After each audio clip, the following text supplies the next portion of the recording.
بسم اللہ الرحمن الرحیم ان الحمد للہ والصلاة والسلام علی سیدنا رسول اللہ علیہ الصلاة والسلام اللہم لا علم لنا الا ما علمتنا انک انت العلیم الحکیم اللہم علمنا منک یا رب العالمین۔ آج کا جو ہمارا سیشن ہے اس کا باقاعدہ آغاز ہم تلاوت کلام پاک سے کرتے ہیں۔ ہمارے ساتھ ہمارے شریک کورس ہیں محترم ابرار احمد۔ میں آپ سے گزارش کروں گا آپ اپنا مائک آن کر لیجئے اور تلاوت کلام الہی سے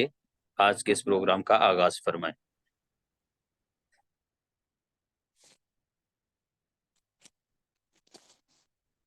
أعوذ بالله من الشيطان الرجيم.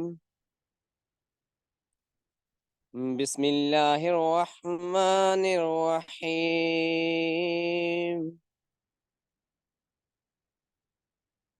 إذا جاء نصر الله والفتح ورأيت الناس يدخلون في دين الله أفواجا فسبح بحمد ربك واستغفره إنه كان توابا صدق الله العظيم. صدق اللہ العظیم۔ جزاک اللہ خیر ابرار بھائی، بہت شکریہ آپ کا۔ سب سے پہلے میں خوش آمدید کہوں گا ہمارے ساتھ آج کے ہمارے مینٹر محترم و مکرم پروفیسر ڈاکٹر حافظ عزیز الرحمان صاحب۔ آپ تشریف فرما ہیں، آپ نے ہمیں جوائن کر لیا ہے۔ آپ کو آج کے سیشن میں خوش آمدید۔ اور اس کے بعد میں آپ تمام صدق اللہ جتنے العظیم. بھی اسکالرز ہمارے پاس مختلف یونیورسٹیز کے لوگ جو ہیں اور پورے پاکستان سے اور پاکستان سے باہر بھی کچھ لوگوں نے جو جوائن کیا ہے ہمیں، ہم سب دوستوں کو خوش آمدید کہتے ہیں۔ اور اس لرننگ پلیٹ فارم میں جو international institute of Islamic learning جو ہے اس کے پلیٹ فارم سے خوش آمدید کہتے ہیں۔ میں بلا تعطل اپنے مہمان محترم و مکرم پروفیسر ڈاکٹر حافظ عزیز الرحمان کے جن کا تخصص جو ہے وہ لا ہے، قانون ہے، آپ نے بین الاقوامی اسلامی یونیورسٹی میں بھی اپنی خدمات سر انجام دیں اور پاکستان میں بڑا آپ کا نام ہے، معروف ہیں۔ اور بڑے بڑے جو ہمارے دوست ہیں، جو کولیگ ہیں، بلکہ ہم خود بھی ان کے شاگردوں میں آتے ہیں۔ ڈاکٹر صاحب آج کل قائد اعظم یونیورسٹی میں ڈائریکٹر ہیں وہاں لا ڈپارٹمنٹ کے۔ میں گزارش کروں گا بلا تاخیر محترم و مکرم پروفیسر ڈاکٹر حافظ عزیز الرحمان صاحب کہ آپ اپنی گفتگو کا آغاز فرمائیں۔ آپ کا آج کا عنوان ہے کیا دور حاضر میں اسلامی قوانین کا نفاذ ممکن ہے؟ جی ڈاکٹر صاحب۔ جی السلام علیکم ورحمۃ اللہ وبرکاتہ۔ آپ کو میری آواز آ رہی ہے؟ جی وعلیکم السلام ورحمۃ اللہ وبرکاتہ۔ جی ڈاکٹر صاحب بالکل آپ کی آواز آ رہی ہے۔ جی بہت شکریہ۔ اور سب سے پہلے میری معذرت کہ میں ابھی کسی جگہ پہ اپنے آفس میں یا گھر پر اسٹیبل ہو کے بیٹھ نہیں سکا، اور ابھی میں راستے میں ہوں، اور چونکہ گفتگو کا وقت ہو گیا ہے اس لیے انشاءاللہ تعالیٰ کچھ باتیں آپ کے سامنے عرض کروں گا۔ تو سب سے پہلے تو میں شکر گزار ہوں آپ کے ادارے کا اور منتظمین کا کہ انہوں نے آج مجھے موقع دیا اور کچھ باتیں میں آپ کے سامنے پیش کرنے کے لیے حاضر ہوا ہوں۔ اور جیسا کہ موضوع آپ کے سامنے ڈسپلے کر دیا گیا ہے اور پہلے سے بھی اس کا اعلان کر دیا گیا تھا کہ آج کے اس وقت میں ہم کوشش کریں گے کہ اس موضوع پر گفتگو کر سکیں کہ کیا دور حاضر میں اسلامی قوانین کا نفاذ کیا جا سکتا ہے، اور کیا یہ ایک ایسی چیز ہے جو ممکن ہے یا نہیں ہے۔ تو میں چونکہ بنیادی طور پر قانون کا طالب علم ہوں اور قانون پڑھتا اور پڑھاتا ہوں، تو میں اس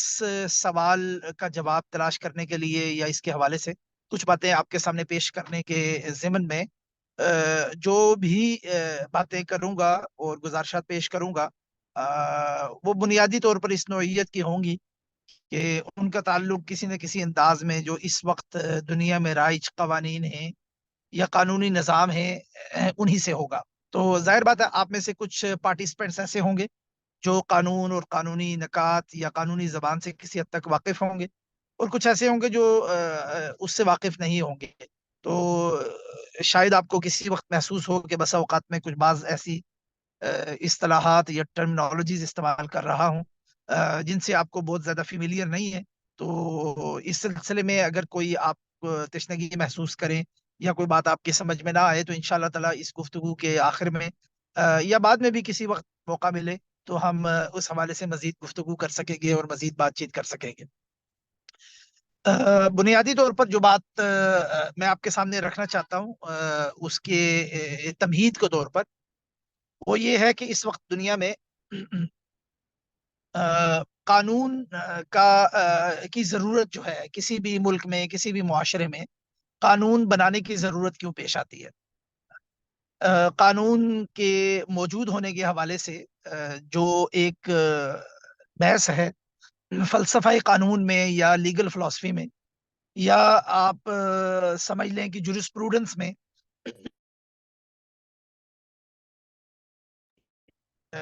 مارکت الآراء قسم کی بحثیں اس پر موجود ہیں کہ قوانین معاشرے میں کیوں ہونے چاہیے اور ان کے ہونے کا جواز کیا ہے، قانون سازی کا حق کس کو حاصل ہے، کیا معاشرے کے لوگ جو ہیں وہ آپس میں مل کر کوئی بھی قانون بنا سکتے ہیں یا اس پر کچھ قدغن لگنی چاہیے، یا یہ کہ اگر ایک قانون پہلے سے موجود ہو تو اس قانون کی میں ترمیم کے لیے یا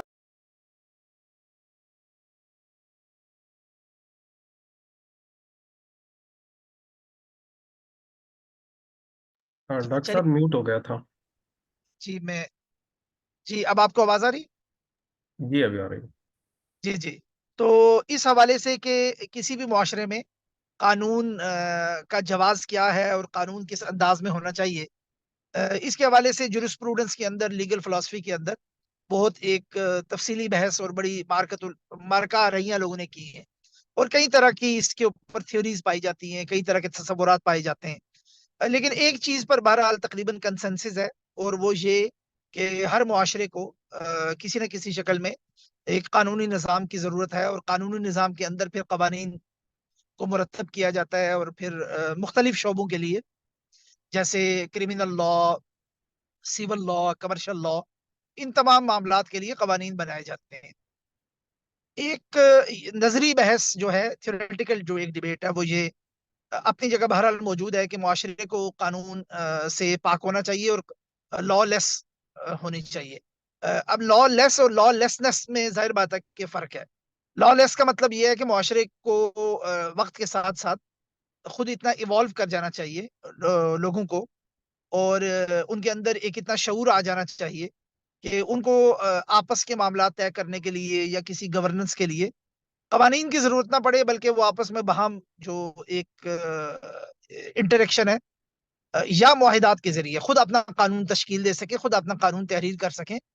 اور ریاست جیسی کسی چیز کو قانون دینے کی ضرورت نہیں ہے. اور یہ بات ساری بحث اس بحث کے ساتھ جڑی ہوئی ہے کہ کیا ریاست کی بھی ضرورت ہے کہ نہیں ہے. میں اس بحث کی تفصیل میں نہیں جانا چاہتا کیونکہ یہ محض ایک نظری بحث ہے، یہ ایک تھیوریٹیکل بحث ہے. لیگل فلسفی کے اندر، جورسپروڈنس کے اندر، پولیٹیکل سائنس کے اندر، انٹرنیشنل ریلیشنز کی تھیریز جب ہم پڑھتے ہیں تو اس میں یہ بہرحال کسی نہ کسی درجے میں یہ بحثیں بھی اپنی ایک ریلیونس رکھتی ہیں ریاست کے سٹرکچر کو سمجھنے کے لیے اور پھر اس کے اندر قانونی نظام کے ڈھانچے کو سمجھنے کے لیے اور اس کے اندر اس کے مختلف چیزوں کے سٹیٹس کو سمجھنے کے لیے ان چیزوں کو پڑھنا پڑھانا اپنی جگہ مفید ہے. لیکن ظاہر بات ہے آج کی ہماری اس گفتگو کا بنیادی موضوع چونکہ وہ نہیں ہے تو میں اشارہ کر کے اس سے آگے نکلنا چاہتا ہوں. عملی طور پر ساری دنیا میں اس بات کو تسلیم کیا جاتا ہے کہ انسانی معاشروں میں قوانین کی ضرورت ہے، کیونکہ معاشرے جو ہیں وہ اپنی ساخت میں لوگوں کی انڈرسٹینڈنگ کے حوالے سے، ڈیولپمنٹ کے حوالے سے اور تنازعات کے حوالے سے اتنے میچور نہیں ہوئے کہ آپ لوگوں پر تمام تنازعات کا حل چھوڑ دیں اور قوانین کی تشکیل نہ کریں، اور جس کے نتیجے میں اگر قوانین کی تشکیل نہ کی جائے تو ایک انتشار کی کیفیت پیدا ہوتی ہے، کنفلکٹ کی اور آپس میں باہم جھگڑوں کی ایک کیفیت پیدا ہوتی ہے، اور معاشرے میں لا اینڈ آرڈر کی سچویشن بھی خراب ہوتی ہے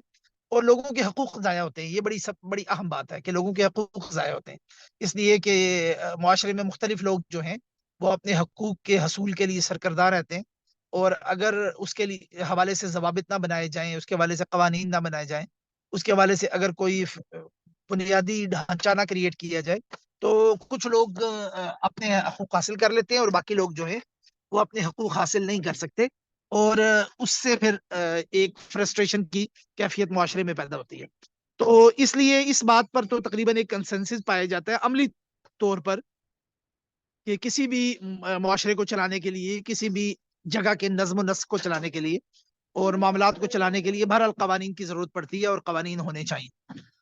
اب یہاں سے آگے عملی طور پر یہ بات آتی ہے کہ جب قانون کی ضرورت ہے اور قانون بنانے کی بھی ضرورت ہے، تو قانون کس پیرامیٹرز پہ اور کس بنیاد پر بنائے جائیں، یہ بڑا ایک اہم سوال ہے، اور یہ سوال جڑا ہوا ہے آج کے ہمارے اس موضوع کے ساتھ کہ جب قانون کی ضرورت ہے اور یہ انیویٹیبل ہے، ناگزیر ہے کہ معاشرے اور ملک کے نظم و نسق کو چلانے کے لیے، لوگوں کے حقوق کو ضائع ہونے سے بچانے کے لیے قوانین بہرحال بنانے، تو یہ قوانین پھر کس پیرامیٹرز پر بنائے جائیں، اس کے لیے بنیاد کیا ہے، اس کا بنیادی فریم ورک کیا ہوگا، اس کے لیے تصوراتی پورا ڈھانچہ کہاں سے آئے گا، یا دوسرے الفاظ میں، سادہ الفاظ میں یہ بات کہ کس قسم کے قوانین بنائے جائیں، کیونکہ یہ ایک بڑا ایک بنیادی سوال ہے کہ قوانین کی جہت کیا ہوگی، ان کی نظریاتی ساخت اور بنیاد کیا ہوگی، اور وہ کس فلسفے کی بنیاد پر قوانین کی تشکیل دی جائے گی، کیونکہ ایک ہی موضوع پر مختلف پرسپیکٹو سے قوانین بنائے جا سکتے ہیں، اور جو آپس میں کنفلکٹنگ بھی ہوتے ہیں، اور وہ پرسپیکٹو آپس میں ایک دوسرے سے مختلف، بالکل مختلف بھی ہو سکتے ہیں۔ تو اس بات کا فیصلہ کیسے ہوگا کہ قانون جو ہے وہ ایک نقطہ نظر پہ بنایا جائے یا اس سے مختلف نقطہ نظر پہ بنایا جائے،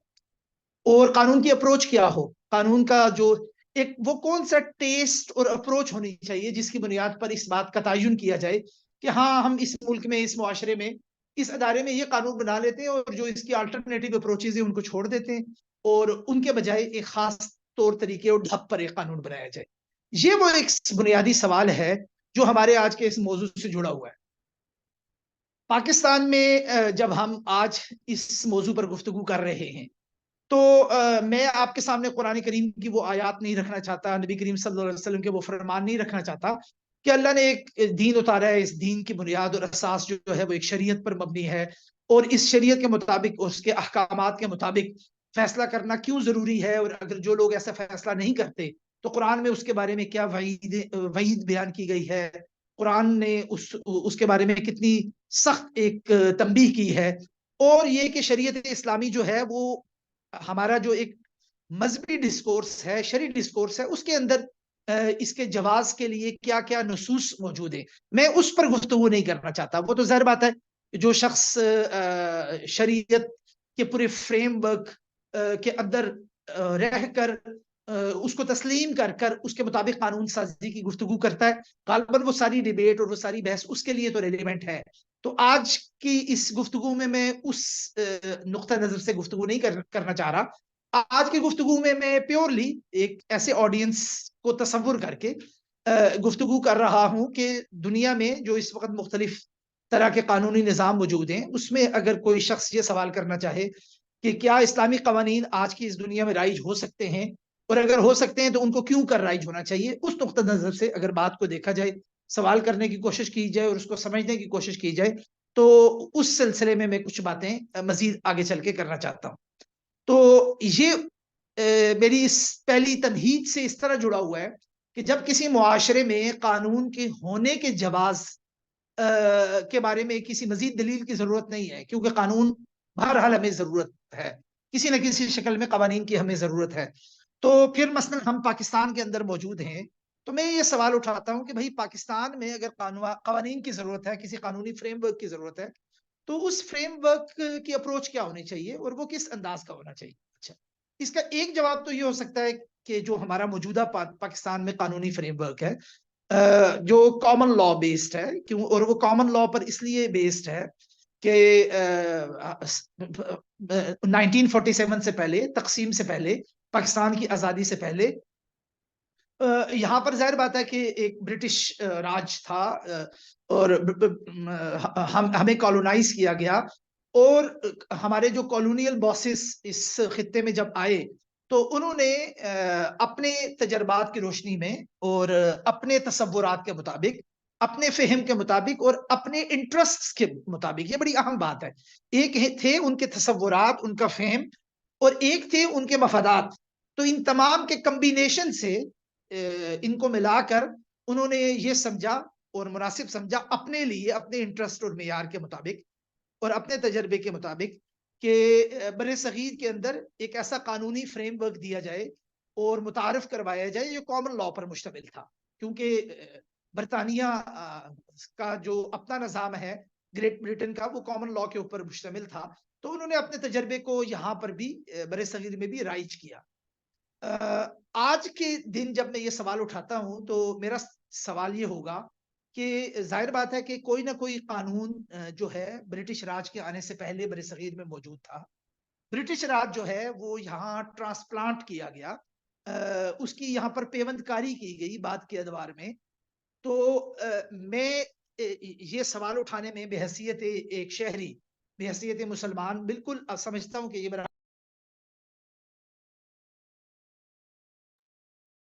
کیوں کر ہم پر ایک ایسا قانونی نظام رائج ہے، ڈھانچے کے طور پر موجود ہے، فریم ورک کے طور پر موجود ہے، لیگل سسٹم کے طور پر موجود ہے، جو ہمارا اپنا لیگل سسٹم نہیں ہے بلکہ کہیں سے ہم نے مستعار لیا ہوا ہے. اور یہ مستعار بھی ہم نے اپنی مرضی سے نہیں لیا بلکہ اس عرصے کے دوران لیا جب ہم سیاسی طور پر ایک آزاد اور انڈیپینڈنٹ ول ایکسرسائز نہیں کر سکتے تھے. تو واپس اسی سوال کی طرف جاتے ہیں کہ کیا پاکستان میں قوانین کا ڈھانچہ اور نظام اسی طرح کا ہونا چاہیے جس طرح کا ہے، یا اس سے مختلف ہونا چاہیے؟ یہ بالکل بنیادی ایک سوال ہے. تو اس سوال کا جواب جب میں بحیثیت طالب علم قانون کے یا اسلامک لا کو بھی پڑھنے پڑھانے کے کچھ تجربے کی بنیاد سے اٹھاتا ہوں، تو میرا یہ خیال ہے کہ ایک بڑا کنونسنگ کیس، ایک بڑا آرگویبل کیس ڈیولپ کیا جا سکتا ہے اور موجود ہے کہ پاکستان جیسے ملک میں اور مسلم معاشروں میں، جو ہماری طرح کے دیگر مسلم معاشرے ہیں، وہاں پر جب قانون سازی کی جائے، جب قوانین بنایا جائیں جدید ریاست کے اندر اور مسلم سوسائٹیز کے اندر، تو وہاں پر یہ قانون سازی جو ہے وہ اسلامی قوانین کی بنیاد پر ہونی چاہیے، اس کی اصولوں کی بنیاد پر ہونی چاہیے، اور جس کا بنیادی فریم ورک دین کا دیا ہوا ہے اور وہ شریعت کا فریم ورک ہے. اچھا، اس کا مطلب یہ ہے کہ دوسرے الفاظ میں ہم یہ کہنے کی کوشش کر رہے ہیں کہ آج کے اس دور میں اسلامی قوانین بنائے جا سکتے ہیں اور اسلامی قوانین پر کو نافذ کرنا ممکن ہے. کیونکہ جو پہلی بات میں نے کہی کہ جب قوانین بنانا ناگزیر ہے تو قوانین بنانے کے لیے کس طرح کے قانون ہونے چاہیے، اس کا جواب اگر یہ ہے کہ وہ ایسے قوانین ہونے چاہیے جو ہمارے بلیف سسٹم، جو ہمارے کلچر، جو ہماری روایات اور جو ہمارے دینی اقدار کے ساتھ ہم آہنگ ہوں، تو وہ ظاہر بات ہے کہ وہ اسلامی قوانین ہی ہو سکتے ہیں. تو اب ظاہر بات ہے یہاں پر یہ سوال کھڑا ہوتا ہے کہ ہو سکتا ہے کہ یہ تو ایک کسی شخص کی شخصی رائے ہو، یا کچھ لوگ اس طرح سوچتے ہوں، باقی لوگ اس طرح نہ سوچتے ہوں. تو یہاں پر ظاہر بات ہے پھر دوبارہ یہ سوال اپنی کھڑا ہو جاتا ہے کہ مسلم معاشروں میں جب آپ قانون سازی کی بات کرتے ہیں تو اس کی کوئی نہ کوئی بنیاد تو ہونی چاہیے. اگر وہ بنیاد اسلامی قانون، مسلم معاشروں میں اسلامی بنیاد نہیں ہوگی یا اسلامی قوانین کی بنیاد نہیں ہوگی، تو پھر وہ متبادل کون سی بنیاد ہوگی؟ یہ بڑا اہم سوال ہے. ایک منٹ کے لیے ہم مان بھی لیں، ایک لحظے کے لیے ہم تسلیم بھی کر لیں کہ چلیں اسلامی قوانین کی بنیاد پر قوانین نہیں بننے چاہیے، تو پھر دوسرا سوال یہ پیدا ہوتا ہے پھر کس بنیاد پر بننے چاہیے؟ کیونکہ یہ بڑی اہم بات ہے نا. تو کیا محض جو ہمارے کالونیل باسز تھے ان کے قوانین ہی کو ہماری بنیاد بننا چاہیے، یا دنیا میں کئی اور روایات بھی تو موجود ہیں نا؟ جیسے کامن لا ایک سسٹم ہے، اسی طرح سیول لا کا ایک سسٹم بھی ہے جو یورپ کے بہت سارے ممالک میں رائج ہے. افریقہ کے بہت سارے ممالک میں وہ اپنے روایتی جو ایک کلچرل تصورات ہیں، ٹرائبل، ان کے مطابق اپنی قانون سازی کرنے کی جدوجہد کرتے ہیں اور اس پر گفتگو کرتے ہیں. تو پھر تو بہت سارے آپشنز ہمارے پاس موجود ہیں. پھر ہمارے پاس ایک اچھی دلیل یہ ہونی چاہیے کہ ہم کیوں صرف برٹش لا یا کامن لا بیس سسٹم کے ساتھ اپنے آپ کو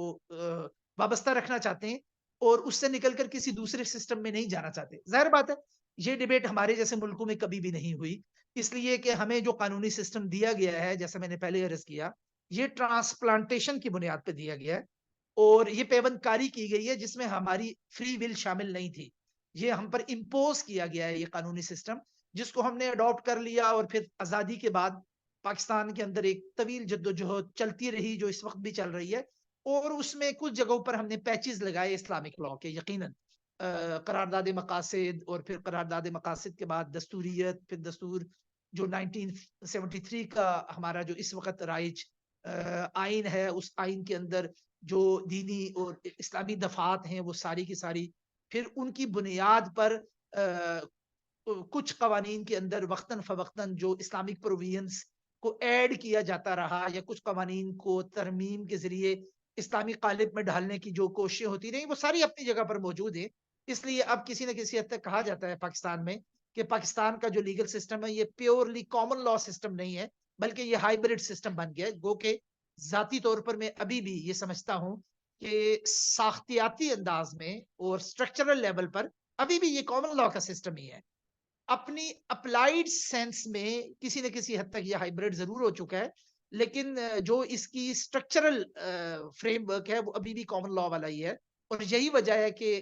اتنے سالوں کی اسلامائزیشن آف لاز کے باوجود پاکستان میں ایک اچھی خاصی فرسٹریشن یہ پائی جاتی ہے کہ کیا اسلامائزیشن آف لا جو ہے وہ ٹھیک طریقے سے کی بھی گئی یا نہیں کی گئی، یا یہ ہمارے معاشرے کے لیے افیکٹو بھی ہے کہ نہیں افیکٹو، یا اس کو کسی اور طریقے سے کیا جانا چاہیے تھا، اور جس طریقے سے کیا گیا وہ مؤثر تھا یا نہیں تھا. یہ سارے اشکالات اور سوالات جو ہیں یہ اپنی جگہ پر موجود ہیں.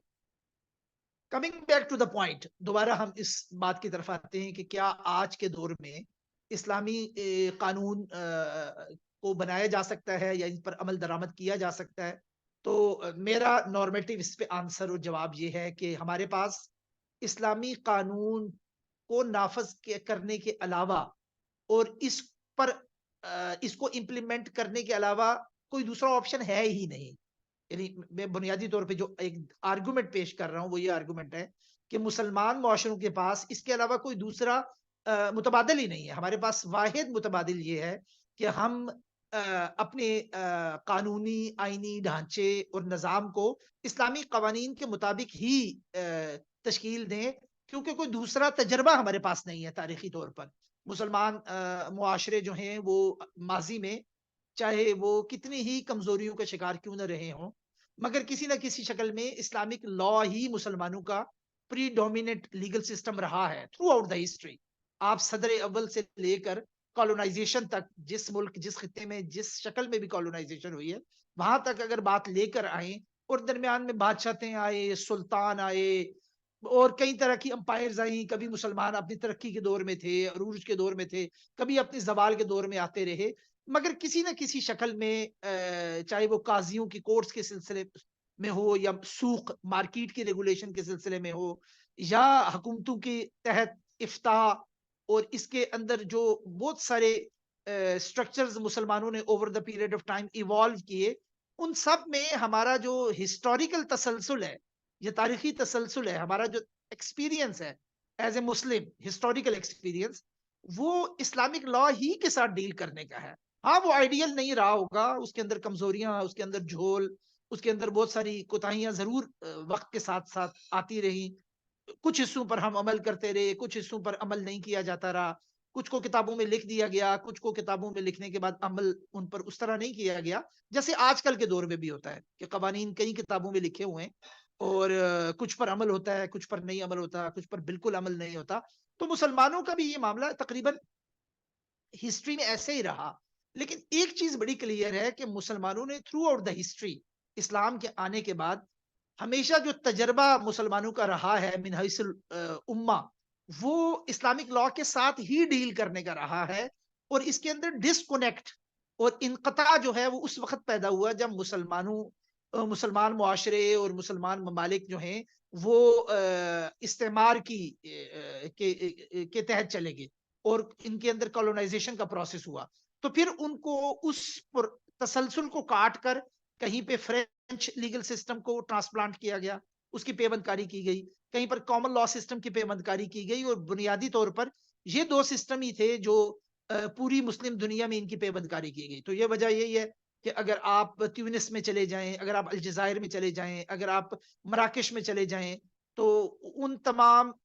دنیا کے ممالک میں جن کو فرینچ اور فرینچ سپیکنگ کنٹریز نے اور یورپین کنٹریز نے کالونائز کیا، تو وہاں پہ سول لا کو ٹرانسپلانٹ کیا گیا مسلم ہسٹری کو توڑ کر، اور ہمارے جیسے ممالک میں کامن لا کو ٹرانسپلانٹ کیا گیا. اور یہ کوئی 100 200 150 سال کی بس بات ہے. اس سے پہلے تو ہمیشہ سے جو مسلمانوں کا ایک سب کانشیس لیول پہ بھی جو ہمارا ایک ہسٹوریکل لنک تھا وہ اسلامک لا کی روایت کے ساتھ ہی تھا. تو آج بھی اگر ہم مسلم معاشروں میں رول آف لا کو فروغ دینا چاہتے ہیں، اگر مسلم معاشروں کو گورننس کے قابل بنانا چاہتے ہیں، تو یہ اور یہاں پر ٹرانسپیرنسی لانا چاہتے ہیں، یہاں کے لوگوں کے کنڈکٹ کو ریگولیٹ کرنا چاہتے ہیں، تو اس کی واحد عملی صورت یہی ہے کہ ان معاشروں کو دوبارہ ان کی اس اوریجنل روایت کے ساتھ کنیکٹ کیا جائے، جس روایت کے تحت صدیوں سے یہ اپنے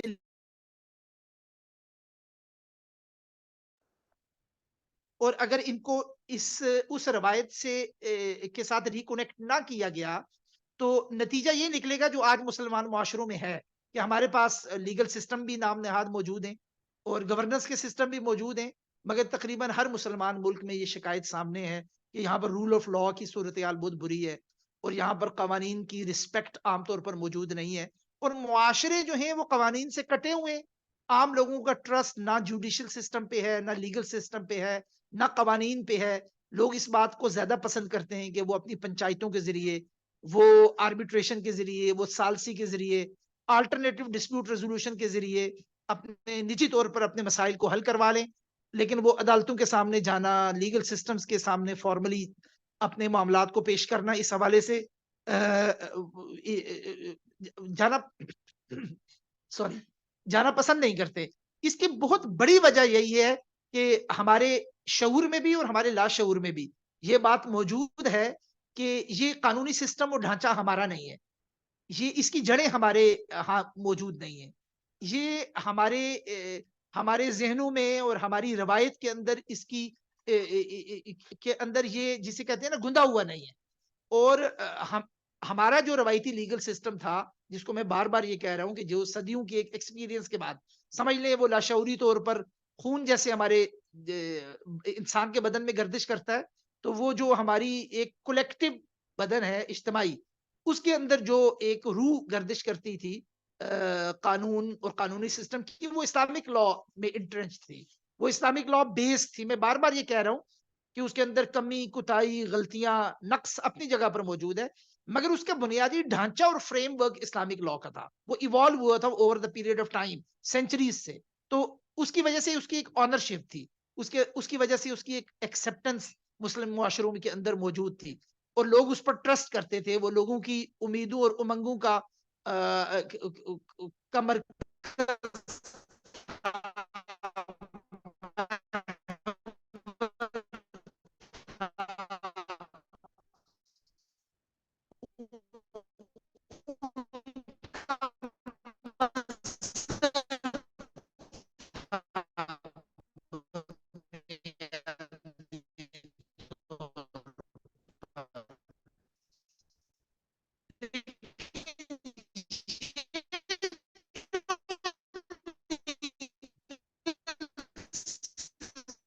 ڈاکٹر صاحب آپ کی آواز تھوڑی کٹنے لگی ہے، آپ شاید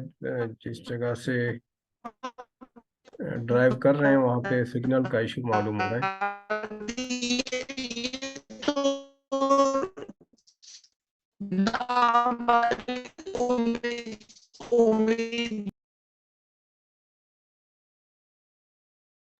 جی ابھی بھی درست نہیں ڈاکٹر صاحب.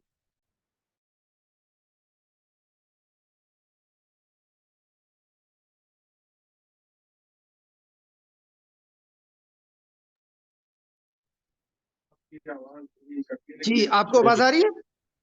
جی ابھی آواز ڈاکٹر صاحب آ رہی ہے. جی جی تو پلیز. پہلے آپ کو میں خاصی دیر ڈسکنیکٹ رہا ہوں یا تھوڑی دیر؟ جی پچھلے تقریباً 1 منٹ ڈاکٹر صاحب، 1 سے 2 منٹ. اچھا جی چلے میں وہیں سے سلسلہ کلام دوبارہ شروع کرتا ہوں. تو بنیادی طور پر یہ جو آج کا ہمارا موضوع ہے، اس کے حوالے سے جو بات میں آپ کے سامنے رکھنا چاہتا ہوں اور اس سوال کا جواب جو میرے سامنے ہے وہ یہ کہ مسلم معاشروں کو گورن کرنے کے لیے اور ان کو کسی بھی قسم کے لیگل سسٹم کے ذریعے چلانے کے لیے ہمارے پاس واحد آپشن اسلامک لا ہی کا ہے، کوئی دوسرا آپشن ہمارے پاس موجود ہی نہیں ہے۔ اور اگر ہم اسلامک لا کے آپشن کے علاوہ کسی دوسرے آپشن کے ذریعے مسلم معاشروں کو چلانے کی کوشش کریں گے، ان کے نظام کو اس کے مطابق سٹرکچر کرنے کی کوشش کریں گے، تو اس کے نتیجے میں وہی پیچیدگیاں پیدا ہوں گی جن پیچیدگیوں کا آج تقریباً تمام مسلم معاشروں کو سامنا کرنا پڑ رہا ہے، کہ ان قوانین اور اس لیگل سسٹم کی ایک آنرشپ موجود نہیں ہے، اور آنرشپ موجود نہ ہونے کی وجہ سے rule of law, bad governance, corruption اور اس طرح کے جتنے مسائل ہیں، اور کرمنل جسٹس سسٹم کی تباہی اور اس پر بالکل ہی لوگوں کا عدم اطمینان ہونا، تو یہ سارے معاملات جو ہیں یہ بنیادی طور پر اس بات کے ساتھ جڑے ہوئے ہیں کہ مسلمانوں کو ان کے جو ایک روایتی لیگل سسٹم ہے جب تک اس کے ساتھ کنیکٹ نہ کیا گیا دوبارہ، تو یہ معاشرے گورنیبل نہیں رہیں گے اور آئندہ بھی نہیں ہوں گے گورنیبل۔ تو یہ ایک بڑی بنیادی بات ہے جس پر میں بار بار سٹریس کرنا چاہتا ہوں کہ یہ کوئی بہت آپشن کی بات نہیں ہے کہ اسلامک لا آج کے دور میں قابل عمل ہے کہ نہیں ہے، یہ اس سے بڑھ کر ایک بات ہے کہ اسلامک لا نہ صرف قابل عمل ہے، اسلامک لا انیویٹیبل ہے، اس کے بغیر مسلم معاشروں کا گزارا ہی نہیں ہے۔ اب میں اس سے ایک سٹیپ آگے چلنا چاہتا ہوں کہ آج کے اس دور میں بہت ساری اور وجوہات ہیں جن وجوہات کی بنیاد پر اسلامک لا عمل درآمد کرنا جو ہے وہ مسلمان معاشروں کے لیے نہ صرف ضروری ہے بلکہ امپلیمنٹیبل بھی ہے اسلامی قوانین۔ مثلا اگر آپ فیملی لاز کے ایشو کو دیکھ لیں کہ مسلمان نہ صرف اپنے معاشروں میں بلکہ دنیا میں کسی جگہ بھی چلے جائیں، نان مسلم سوسائٹیز میں بھی اگر چلے جائیں، آپ انگلینڈ میں دیکھ لیں، کینیڈا میں دیکھ لیں، امریکہ میں دیکھ لیں، یورپ کے ممالک میں دیکھ لیں، جہاں مسلمان جا کر آباد ہوتے ہیں وہاں پر چند ہی دنوں کے بعد مسلمانوں کے جو بنیادی مسائل پیدا ہوتے ہیں، ان کے اندر ان کی شادی بیاہ کے مسائل، طلاق کے مسائل، خلا کے مسائل اور اس قسم کے جتنے پھر وراثت کے مسائل، یہ تمام جو فیملی لا سے ریلیٹڈ مسائل ہیں، آپ اس بات کی کوشش کریں کہ مسلمان ان مسائل کو اپنے مذہبی نقطۂ نظر سے، شرعی نقطۂ نظر سے دیکھنے کے بجائے جن ممالک میں وہ قیام پذیر ہیں وہاں کے قوانین کے نقطۂ نظر سے دیکھیں۔ تو ایسا ہو نہیں رہا، ایسا ہو سکتا نہیں ہے۔ ظاہر بات ہے کہ مسلمانوں کا ایک سوچنے کا اپنے دین کی طرف ان کی جو اپروچ ہے وہ ایک خاص طرح کی مخصوص اپروچ ہے، تو یہ ممکن نہیں ہے کہ مسلمانوں کا مین سٹریم، ایکسیپشنلی کچھ لوگ جو ہیں وہ چھوڑ سکتے ہیں اور وہ چھوڑ بھی دیتے ہیں، لیکن مسلمانوں کا مین سٹریم ہمیشہ اپنے کور کے ساتھ انٹیکٹ رہتا ہے، چاہے عملی طور پر کتنی کوتاہیاں کیوں نہ ہوں۔ تو جب مسلمانوں کو حتیٰ کہ غیر مسلم معاشروں میں بھی اسلامک لا کے اس اسپیکٹ کی ضرورت پڑتی ہے، تو ظاہر بات ہے مسلمان معاشروں میں تو اس کی ضرورت بدرجہ اتم ہے۔ تو اسلامک قوانین پر عمل درآمد آج کے دور میں بڑا ناگزیر ہے، یہ ضروری ہے، کیونکہ اس کے بغیر جو ہیں کوئی یہ ممکن ہی نہیں ہے کہ آپ مسلمانوں کے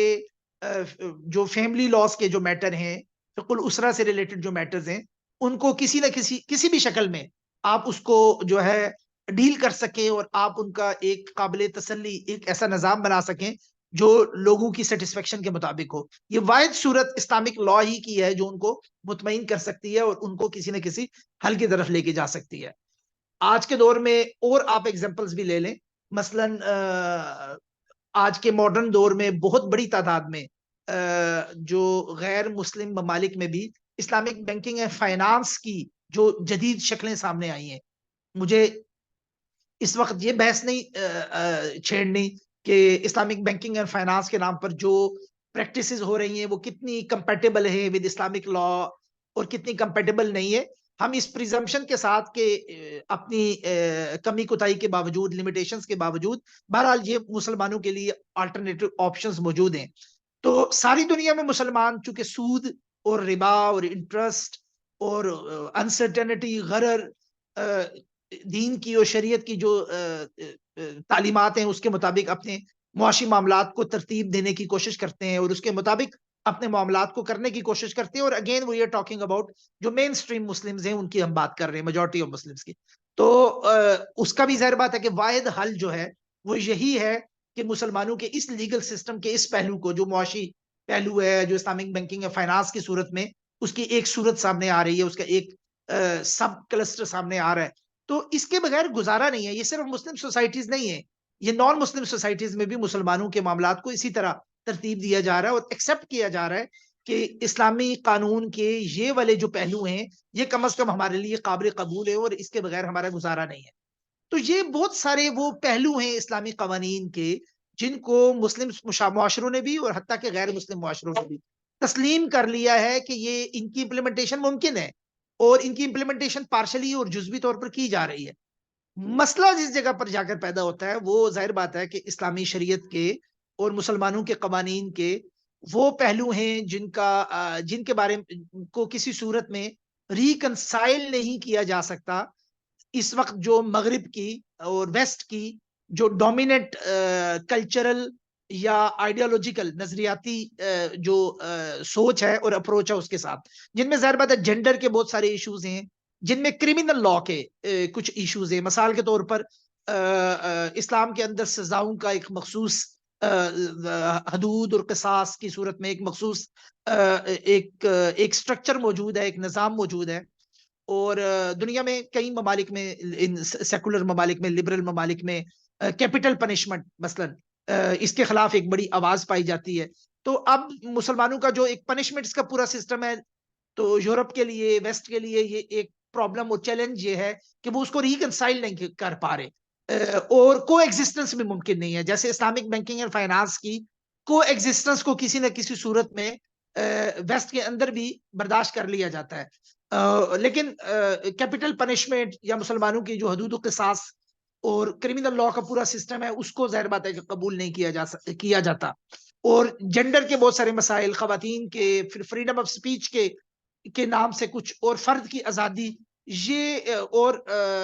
مسلمان پردے کے جو احکامات ہیں, اس طرح کے کچھ اسلامی شریعت کا ایک بہت بڑا کلسٹر ہے جس کو کسی صورت میں ویسٹ اپنے ساتھ ریکنسائل نہیں کر پا رہا. اور ظاہر بات ہے مسلم معاشرے بھی اپنی یہ جو بنیادی چیزیں چھوڑنے کے لیے تیار نہیں ہے اور بڑے ویلڈلی وہ تیار نہیں ہے, ان کے پاس اس کا جواز موجود ہے. تو یہ وہ پہلو ہیں جن کی وجہ سے یہ ایک کنفلکٹ کا پہلو ابھرتا ہے, اور اکثر بسا اوقات یہ چیز سامنے آتی ہے کہ شاید اسلامک لا جو ہے وہ آج کے اس دور میں اس عمل درآمد کے قابل نہیں رہا, اور حتیٰ کہ کچھ مسلمان ممالک کے اندر بھی لوگ اس حوالے سے ایک گفتگو کا اور ایک ڈسکورس کا آغاز کر دیتے ہیں. لیکن جیسا میں نے پہلے عرض کیا کہ یہ اسلامک لا کا ایک پہلو ہے جو ظاہر بات ہے کہ اسی صورت میں اس پر عمل درآمد ممکن ہے جہاں مسلمان اکثریت میں ہو, یا جب مسلمان اپنے اس پوزیشن میں ہو کہ وہ دین کی اس تعبیر کو جس کو وہ درست سمجھتے ہیں اس کو حاکمیت کے ذریعے منوانے کے قابل ہوں. ادروائز ایکیڈیمیکلی تو ظاہر بات ہے کہ یہ ڈیبیٹ اور ڈسکورس تو مسلمان ہمیشہ پیش بھی کرتے ہیں اور اس کو سرنڈر کرنے کو تیار نہیں ہوتے. تو وہ کچھ ایریاز ہیں جن ایریاز کے حوالے سے ظاہر بات ہے کہ مسلم معاشروں کے اندر بھی اور غیر مسلم معاشروں میں بھی ایک گفتگو اور ایک بات چیت ہمیشہ چلتی رہتی ہے, اور یہ بات چیت ہمیشہ ہوتی رہتی ہے. ورنہ بصورت دیگر نظریاتی طور پہ بھی, جیسا نظری طور پہ بھی جیسے میں نے پہلے عرض کیا, اور عملی طور پر بھی مسلمان معاشروں میں بنیادی طور پر اس کے علاوہ گزارا ہی نہیں ہے کہ ان معاشروں کو استوار کیا جائے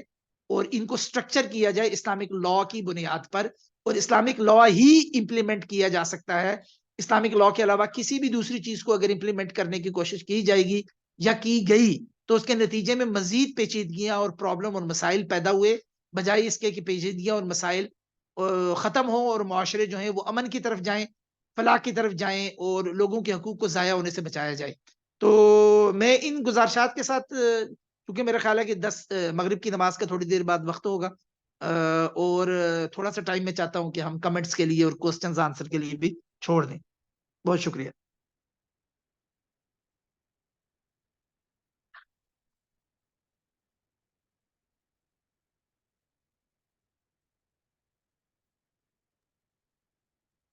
جی ڈاکٹر صاحب بہت شکریہ. رضوان بھائی آپ موجود ہیں؟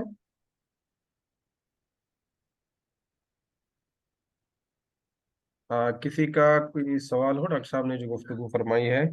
اس حوالے سے کوئی سوال کرنا چاہے, کسی چیز کی مزید وضاحت؟ جی رضوان بھائی. بہت شکریہ.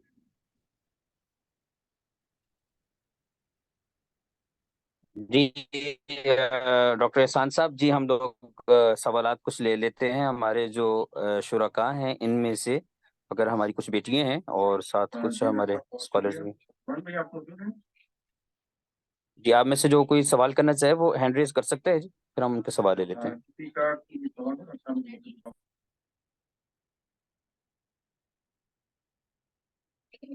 پہلے تو میں ہی ڈاکٹر صاحب کو ایک اپنا ایک ایکسپیرینس بتاؤں کہ مجھے بھی آج کسی نے رابطہ کیا کہ یہ موضوع آپ نے غلط رکھا ہے کہ کیا اس دور میں قوانین کا نفاذ ممکن ہے. تو لوگ اس کو اس انداز سے بھی دیکھ رہے تھے کہ آپ کو یہ نہیں کہنا چاہیے تھا. بہرحال میں نے کہا آپ سے بھی شیئر کروں.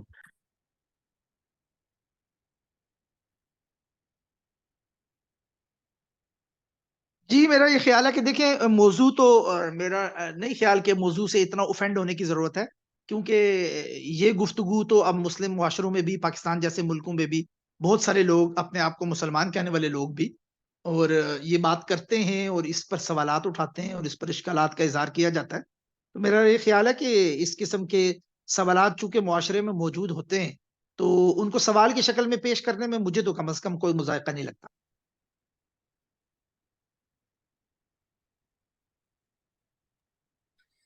جی ڈاکٹر صاحب جزاک اللہ خیر، تھینک یو ویری مچ آپ کے قیمتی لمحات کا. اب ہم اس سیشن کو اختتام کی طرف لے جاتے ہیں.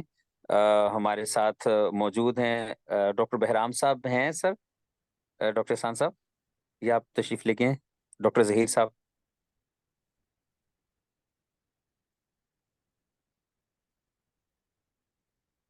میرا خیال آپ تشریف لے گئے ہیں. چلیے ہم یہاں پہ اختتام کا، جی یہ سوال کسی رینڈ ہے. ڈاکٹر ظہیر صاحب موجود ہے، اچھا ڈاکٹر ظہیر صاحب موجود ہیں، جزاک اللہ خیر ڈاکٹر صاحب. ڈاکٹر صاحب اختتامی کلمات آپ سے ہم سن لیتے ہیں، آپ اختتام فرما دیجئے، اینڈ کر دیجئے آج کے اس پروگرام کا.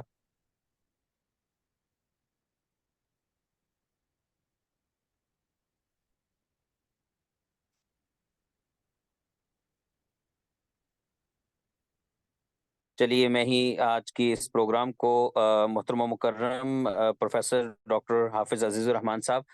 آپ بلکہ آپ کا سارا گھرانہ ہی ایک علمی گھرانہ ہے، اللہ تعالیٰ آپ کی خدمات کو قبول فرمائے. یہاں پہ انشاءاللہ ہم لوگ مزید آپ سے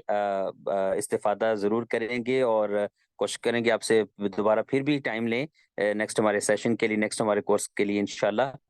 اللہ رب ذوالجلال آپ کے علم و عمل میں، تقوی میں برکتیں عطا فرمائے. میں اس دعا کے ساتھ آج کے سیشن کا اختتام کرتا ہوں. سبحانک اللہم و بحمدک، نشہد ان لا الہ الا انت، نستغفرک و نتوب الیک. والسلام علیکم ورحمۃ اللہ وبرکاتہ.